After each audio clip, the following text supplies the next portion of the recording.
और KKR 20 over के बाद 7 विकेट के नुकसान पर 204 रन बनाती है और आरसीबी को 205 रन का टारगेट देती है। हे गाइस, जैसा कि आपको पता ही होगा कि आईपीएल का 9वां महामुकाबला कोलकाता के ईडन गार्डन में खेला जाएगा 7:30 बजे से।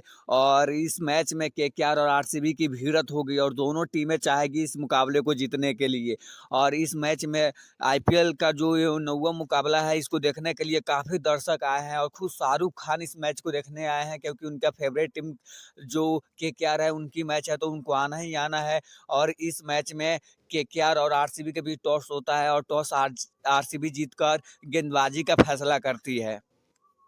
केकेआर के तरफ से सलामी बल्लेबाज के रूप में अयल और गुरबाज आते हैं और इन दोनों का प्लानिंग यही था कि कम से कम केकेआर को 200 प्लस का टारगेट लेकर जाएं, क्योंकि जो आरसीबी बहुत बड़ी टीम है और उनसे जीतना है तो 200 प्लस जानी होगी। केकेआर का स्कोर पावर प्ले के बाद 2 विकेट के नुकसान पर 47 रन होता है, जो कि उतनी अच्छी पावर प्ले की शुरुआत नहीं की जाएगी। केकेआर को 2 झटका पावर प्ले में ही लग चुका था और बड़े विकेट जो गिर चुका था अयर का, जहाँ से कि आरसीबी की गेंदबाजी थोड़ी फीकी पड़ रही थी, क्योंकि 1-2 बॉल ऐसे शुरुआत में मिल चुकी थी केकेआर को। और जहाँ तक बात की जाए, उसके बाद जो केकेआर की विकेट गिरने की सिलसिला चालू हुई, कोई भी बल्लेबाज आ रहा था क्रीज पर ज़्यादा देर तक नहीं टिक रहा था। खुद लगातार 2-2 बार विकेट गिर गया और यहाँ तक कि जो उम्मीद थी केकेआर को कि आंद्रे रसल आएंगे तो एक बड़ी स्कोर अपने टीम के लिए खड़ी कर जाएंगे, पर आंद्रे रसल आते हैं और लंबी हिट के चलते वो भी अपना विकेट विराट कोहली कैच कर लेते हैं और उनका विकेट आसानी से गिर जाता है, जो कि केकेआर को एक बहुत बड़ा झटका लगा। और केकेआर के लोग आश्रित थे आंद्रे रसल पर कि आंद्रे रसल एक लंबी पारी खेल कर जाएंगे केकेआर के लिए। केकेआर के आउट होते ही ऐसा लग रहा था कि एक समय पर केकेआर लगभग 150 का आंकड़ा भी पार नहीं कर पाएगी। ऐसे केकेआर की पूरी उम्मीद टूट चुकी थी, क्योंकि केकेआर के तूफानी बल्लेबाज आंद्रे रसल 0 रन बनाकर पवेलियन चले गए, जो कि सभी उम्मीद लगी हुई थी कि आंद्रे रसल कुछ केकेआर के लिए कर जाएंगे।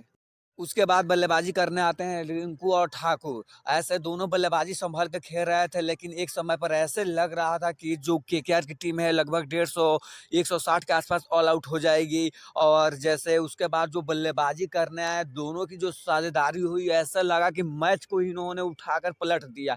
ऐसे मैच गंभीर तरीकों से इन्होंने लेकर गए, ऐसे आरसीबी की बॉलर की पिटाई की, ऐसा जो भी गेंदबाज आ रहा था बुरी तरह पिटाई की इन्होंने।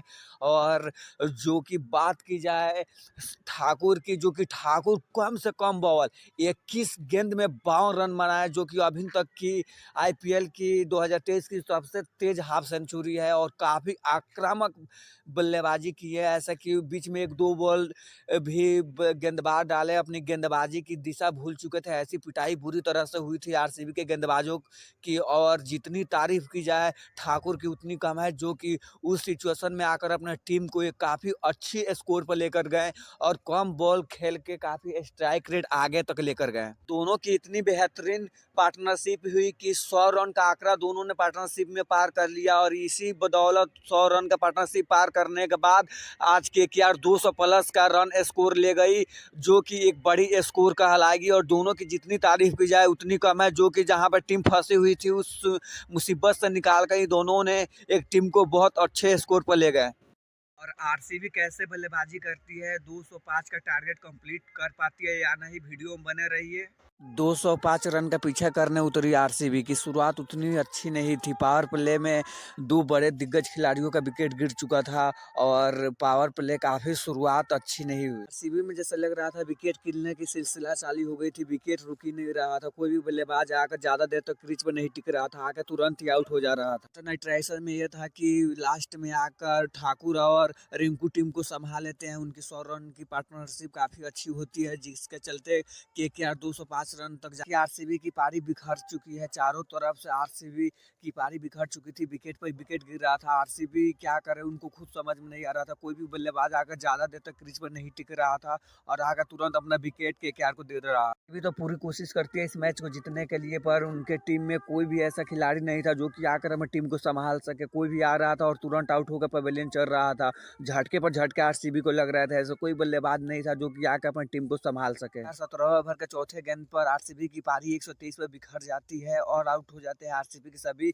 बल्लेबाज, और इस मैच को केकेआर 81 रनों से जीत लेती है, जो कि केकेआर के लिए एक बड़ी बात होगी।